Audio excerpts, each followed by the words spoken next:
नमस्कार. आज आपण अजून एक चुलीवर बनवलेली स्वादिष्ट अशी रेसिपी बघणार आहोत. वांग्याचं थपथपीत असं भरीत. अतिशय सुंदर बनतं. त्यासाठी आपण काळं वाटण बनवून घेणार आहोत. काळं वाटण बनवण्यासाठी इथे 2 कांदे चुलीत भाजून घेतलेले आहेत. अर्धी वाटी खोबरं किसून असं भाजून घेतलेलं आहे. थोडी कोथिंबीर, आल्याचा तुकडा, थोडे धणे चमचाभर, 7-8 लसणाच्या पाकळ्या आणि 2 चमचे सफेद तीळ घ्यायचे आहेत. सर्व साहित्य भाजून घेतलेलं आहे, फक्त कोथिंबीर सोडून. पहिल्यांदा आल्याचा तुकडा आणि भाजलेले कांदे असे ठेचून घ्यायचे पाट्यावरती, म्हणजे लवकर वाटण तयार होतं. ठेचून घेतल्यामुळे कसं कांदा छान आपला असा मिक्स होतो. खोबरा आपण खवणून घेतलेला आहे म्हणून लसूण पण ठेचून घेऊया आणि कोथिंबीर पण अशी छान ठेचून घ्यायची. आणि पहिल्यांदा हे सर्व साहित्य आपल्याला वाटून घ्यायचं आहे असं वरवंट्याने. हे पहा, अशा प्रकारे अतिशय चविष्ट बनतं या प्रकारे बनवलेलं वाटण.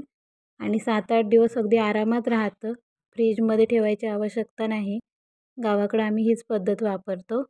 यामध्ये पाण्याचा वापर आपण केलेला नाही आहे, त्यामुळे वाटण अतिशय अगदी आरामात राहतं 8 दिवस. मीठ घालून ठेवायचं थोडंसं फक्त. हे पहा, हे जाडं जाडं जे कांदा वगैरे होता ना, तो पहिल्यांदा असा बारीक वाटून घ्यायचा. आणि मग धणे आणि सफेद तीळ, खोबरं हे सर्व साहित्य आपण घेऊया. आणि मग आपण हे सर्व एकत्र असं वाटून घ्यायचं आहे. हे पहा, व्हिडिओ थोडा फास्ट करते.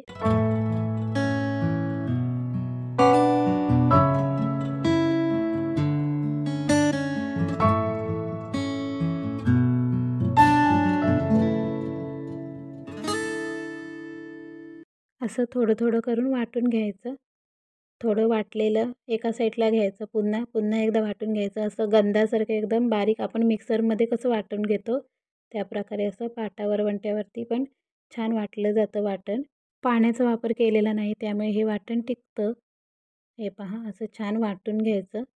थोडा वेळ लागतो पण चव एवढी भन्नाट बनते. अशा प्रकारे वाटण बनवून आपण कडधान्याच्या भाज्या पण बनवतो, त्या पण खूप सुंदर लागतात. अशा प्रकारे असं हे पहा, 2-4 वेळा असं वाटून घेतल्यानंतर आता ही फायनल राऊंड. किती बारीक वाटलं गेलं आहे बघा पाट्यावरती वाटण. असं संपूर्ण वाटून घेते.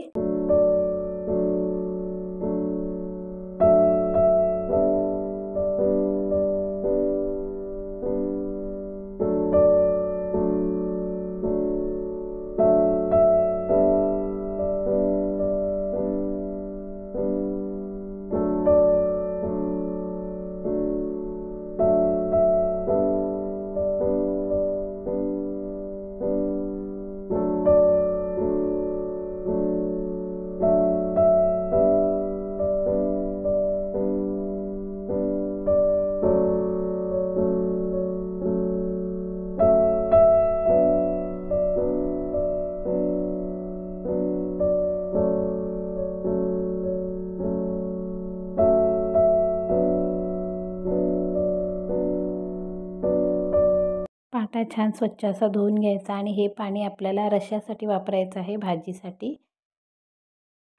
यामध्ये पण वाटण आहे, त्यामुळे वाया नाही घालवायचं. हे असं काढून घ्यायचं संपूर्ण. आता भाजीची तयारी करूया.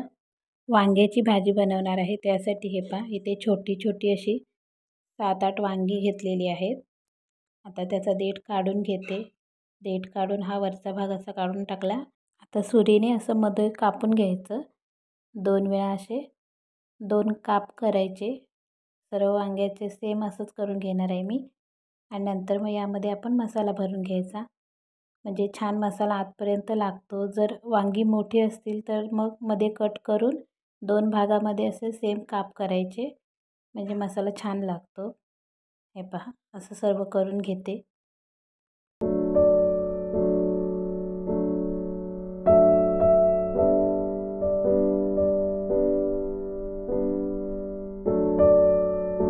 आता जो मसाला वाटून घेतलेला आहे सुक्का, त्यापैकी पाऊण मसाला मी पूर्ण काढून घेतलेला आहे. थोडासा ठेवला आहे रस्सा बनवण्यासाठी. रस्सा बनवताना त्याच्यामध्ये मसाला घालायचा. हळद, थोडं तिखट, गरम मसाला आणि मीठ घालून छानपैकी हा मसाला मिक्स करून घेणार आहे.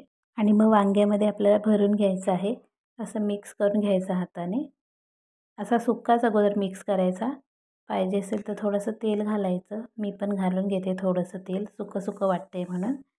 म्हणजे कसं तेल घातलं की छान असा मिक्स होतो मसाला. हे पहा, असं छान घालून घेते वांग्यामध्ये.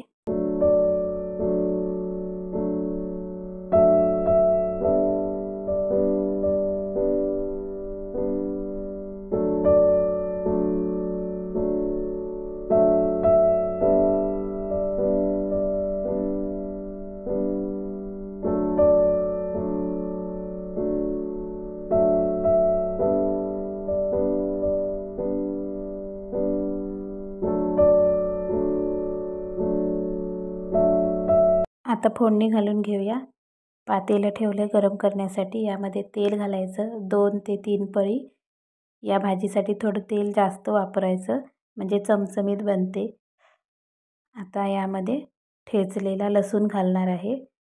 4-5 पाकळ्या लसूण असा ठेचून घालायचा खलबत्त्यामध्ये कुटून. तेल गरम होऊ दे अगोदर.